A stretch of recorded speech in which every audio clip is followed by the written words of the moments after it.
इस समय उसका हाथ अपने कंधे से झटक दिया। उसने पीछे मुड़कर समीर की तरफ देखा तो उसकी आंखें सुर्ख लाल हो चुकी थी और चेहरा सफेद पड़ने लगा था। उसकी सांसें तेज हो चुकी थी। उसने गुस्से में समीर की तरफ देखा। लगता है वो प्रेत आत्मा बहू रानी पर हावी हो गई है। जल्दी से मंदिर से सिंदूर लेकर आओ, जाओ। नहीं छोड़ूंगी, मैं किसी को भी नहीं छोड़ूंगी। बहुत समय से इसी दिन का इंतजार कर रही थी। अब मुझे इजाजत मिल गई, अब कोई नहीं बचेगा। प्रेरणा ने समीर की गर्दन को अपने हाथों में जकड़ लिया और उसके गले को बुरी तरह दबाने लगी।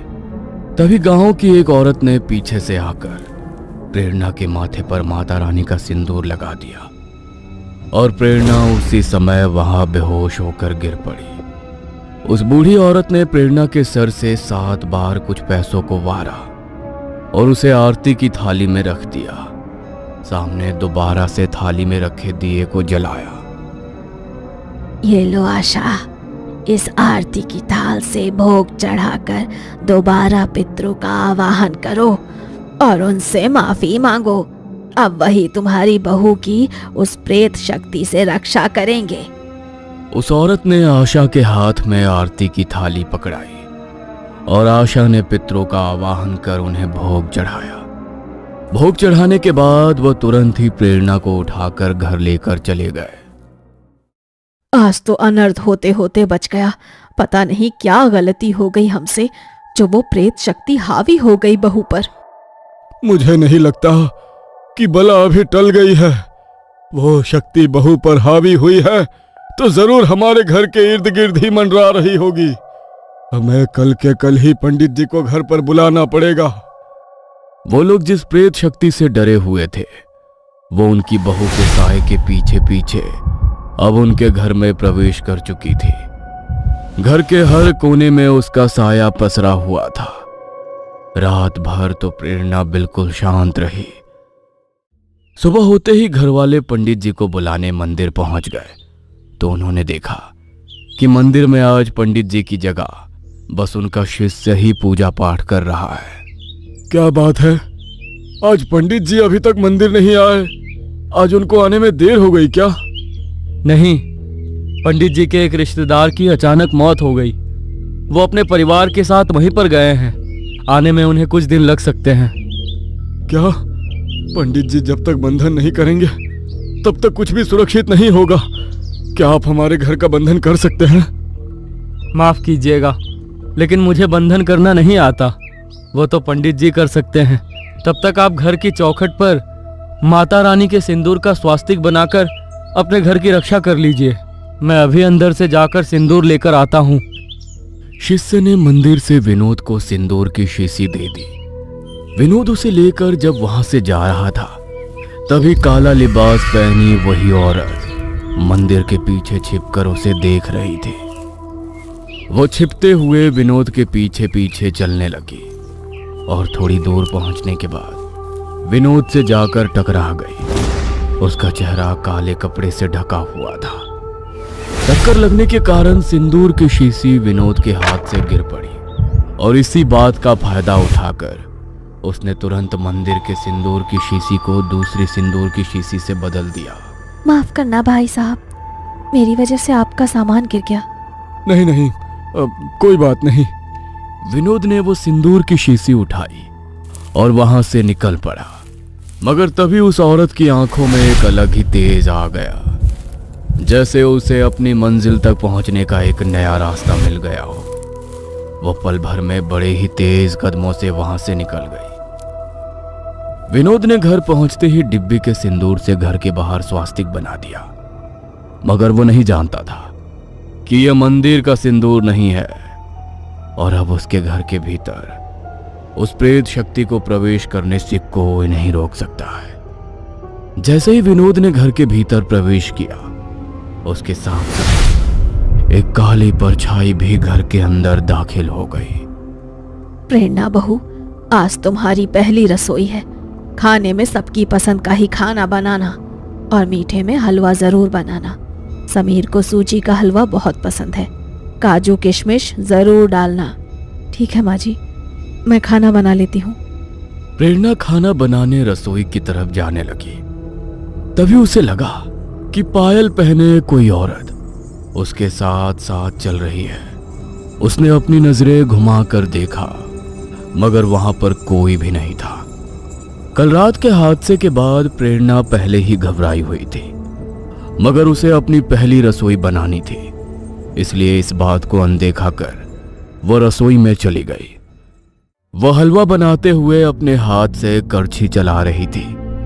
तभी उसके हाथ पर किसी ने अपना खून से सना हाथ रखा और वो सारा खून टपक कर उस हलवे के भीतर गिर गया। इससे पहले कि प्रेरणा चिल्ला पाती, उसकी आवाज उसके गले में ही अटक कर रह गई। उसने जैसे ही मुड़कर देखा तो खून से सनी एक औरत उसके सामने खड़ी थी। उसे देखकर वो बेहद भयानक तरीके से मुस्कुराई और उसके मुंह से टपकता हुआ खून जमीन पर गिरने लगा। प्रेरणा इस हद तक डर चुकी थी कि वो हिल भी नहीं पा रही थी। तभी अचानक उस औरत की भयानक हंसी बिल्कुल गायब हो गई और वो हंसी अब प्रेरणा के चेहरे पर छा गई। वो खाना लेकर टेबल पर गई, मगर उसने किसी की भी थाली में खाना नहीं परोसा और किसी बूत की तरह जाकर वहां खड़ी हो गई। अरे क्या हो गया प्रेरणा, तुम खाना क्यों नहीं सर्व कर रही हो? सबको भूख लगी है, खाना दो ना। समीर के इतना कहते ही प्रेरणा आगे बढ़ी और उसने कैसरोल के ढक्कन को उठाया। लेकिन जैसे ही समीर ने कैसरोल के अंदर देखा तो डर के मारे उसकी आंखें फटी की फटी रह गई। कैसरोल में सूजी का हलवा खून से लथपथ था और प्रेरणा इस हलवे को एक अजीब सी हंसी के साथ उसकी थाली में परोस रही थी।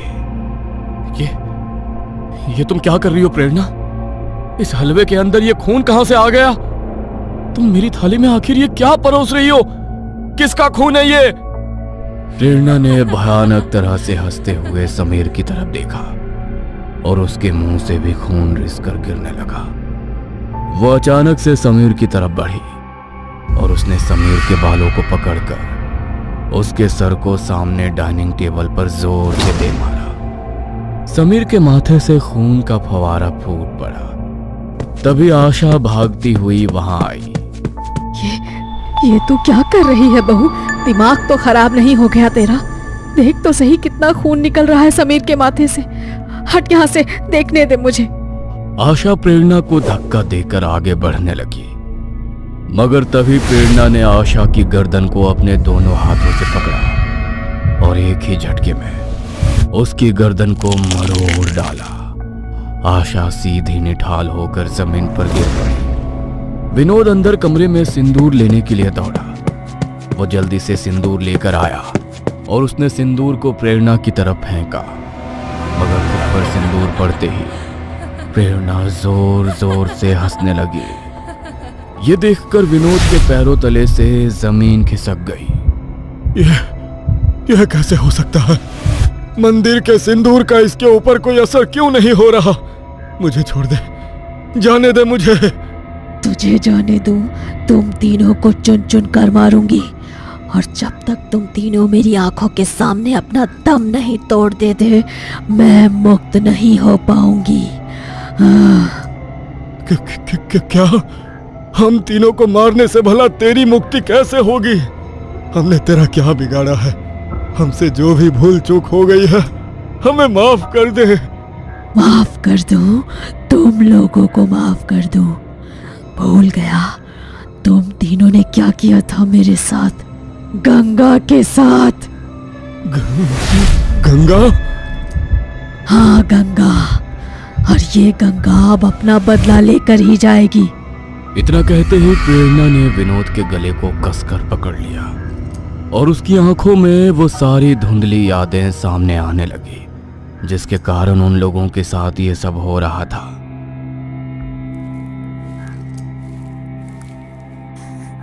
अरे क्या हो गया तुझे? तू इस तरह रो क्यों रही है? और मैंने तुझे कितनी बार बोला है कि इस तरह मुझे बाहर मिलने मत बुलाया कर। अगर किसी ने देख लिया ना तो बखेड़ा खड़ा हो जाएगा।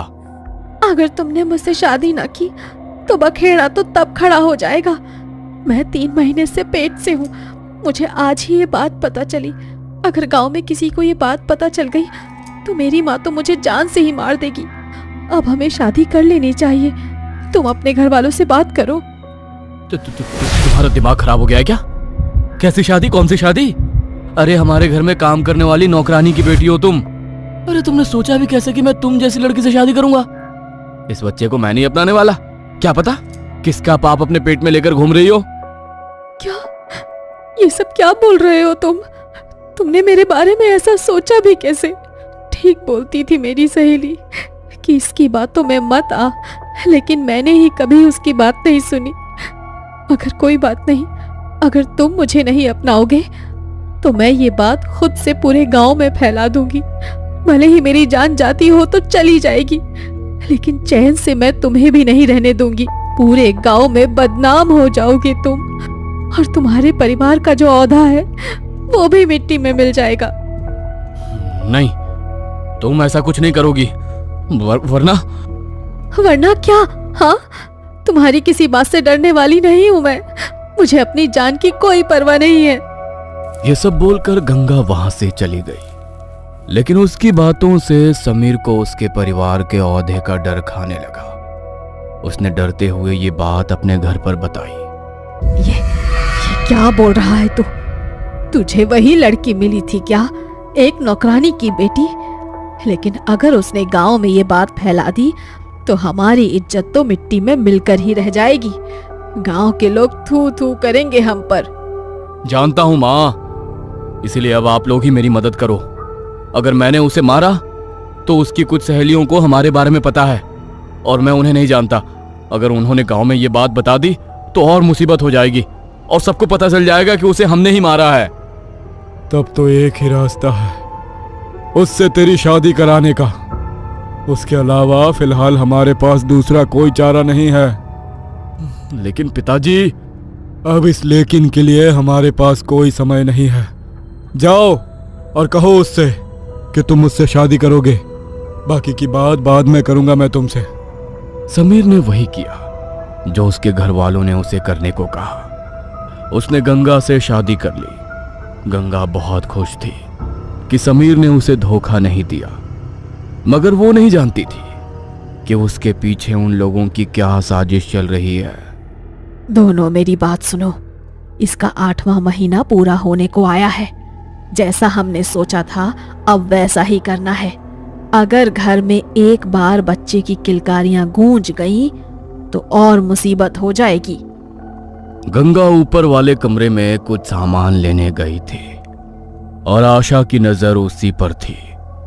जैसे ही गंगा सीढ़ियों से नीचे उतरने लगी तो आशा ने उसे सीढ़ियों से धक्का दे दिया और गंगा सीढ़ियों से गिरती हुई सीधा नीचे जाकर गिरी। उसके सर में गहरी चोट आई और वो जोर जोर से दर्द से चिल्लाने लगी, मगर उसके चिल्लाने की आवाज कोई सुन ना पाया। इसलिए समीर ने उसके चेहरे को एक कपड़े से बांध दिया।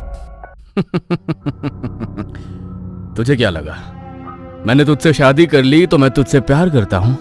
अरे मजबूरी थी मेरी, मजबूरी। अगर तुझसे शादी नहीं करता और ये बात पूरे गांव में फैल जाती तो बदनामी तो हमारी ही होती। लेकिन कोई बात नहीं, अब गांव वालों को कुछ भी पता नहीं चलेगा और ना अब तू इस दुनिया में रहेगी। गंगा सीढ़ियों से गिर गई है। इस बात का फायदा उठाकर उन लोगों ने उसके सर को जोर जोर से सीढ़ियों पर पटका और कुछ ही देर में गंगा ने अपना दम तोड़ दिया। उसकी मां पर दुखों का पहाड़ टूट पड़ा। उसके अंतिम संस्कार के बाद वो अपनी बेटी का कुछ सामान लेने उसके ससुराल पहुंची, मगर कमरे के भीतर वो लोग जो बातें कर रहे थे वो सुनकर उसके पैरों तले से जमीन खिसक गई। अच्छा है किसी को कानों कान कोई खबर नहीं हुई कि उसे हमने ही मारा है। एक नौकरानी की बेटी को अपने घर की बहू पूरी उम्र नहीं बनाकर रख सकती थी मैं। मेरे बेटे की एक गलती की सजा पूरी उम्र थोड़ी भुगतता रहता वो। इसका मतलब इन लोगों ने ही मेरी बेटी को। रेखा की आंखों में आंसुओं के साथ साथ गुस्से में खून उतर आया। वो जल्दी से वहां से निकल गई कि किसी को वहां पर उसके आने की भनक ना लगे। वो रोती हुई जल्दी से अपने घर पहुंची और अपनी बेटी की तस्वीर को अपने सीने से लगाकर बिलख बिलख कर रोने लगी। तू चिंता मत कर मेरी गुड़िया, इन लोगों ने तुझे मारा है ना, तेरी जान ली है ना इन्होंने। तेरी माँ आज तुझसे ये वादा करती है कि तेरे हाथों ही इन सबको मौत के घाट उतरवाएगी, बस वो रात आने दे। उस दिन के बाद से रेखा ने काली विद्या और तंत्र मंत्र सीखना शुरू कर दिया। गंगा की आत्मा अब अपने इंसाफ के लिए भटक रही थी। जिस रात समीर की शादी हुई, उस रात रेखा ने उनके घर के बाहर जल रहा दीपक बुझा दिया ताकि गंगा की आत्मा प्रेरणा के शरीर के भीतर प्रवेश कर सके और जैसा वो चाहती है उसके बाद सब वैसा हो सके। सब याद आ गया ना, जब मेरे और मेरे बच्चे के लिए तुम लोगों ने कोई रहम नहीं किया तो मैं तुम लोगों पर कैसे तरस खाऊं। तुम तीनों मेरी आंखों के सामने मरोगे। समीर और आशा को हल्का हल्का होश आया, मगर तभी प्रेरणा ने उन तीनों पर हमला कर दिया। उनकी चीखों की आवाज पूरे घर में गूंज उठी, मगर वहां पर उनको बचाने वाला कोई नहीं था। कुछ देर की चीखों के बाद सब कुछ बिल्कुल शांत हो गया। प्रेरणा बेसुध होकर जमीन पर गिर पड़ी। गंगा ने अपना बदला ले लिया था और अपना बदला लेकर अब वो हमेशा के लिए मुक्त हो चुकी थी। उसकी मां को अब गंगा वापस तो नहीं मिल सकती थी, मगर उसकी बेटी के साथ जिन लोगों ने गलत किया, उसकी बेटी की आत्मा अब उन्हें अपने साथ लेकर जा चुकी थी। रेखा के मन को अब इस बात का सुकून था कि उसकी बेटी के कातिल भी अब वहां पहुंच चुके हैं जहां के वो हकदार हैं।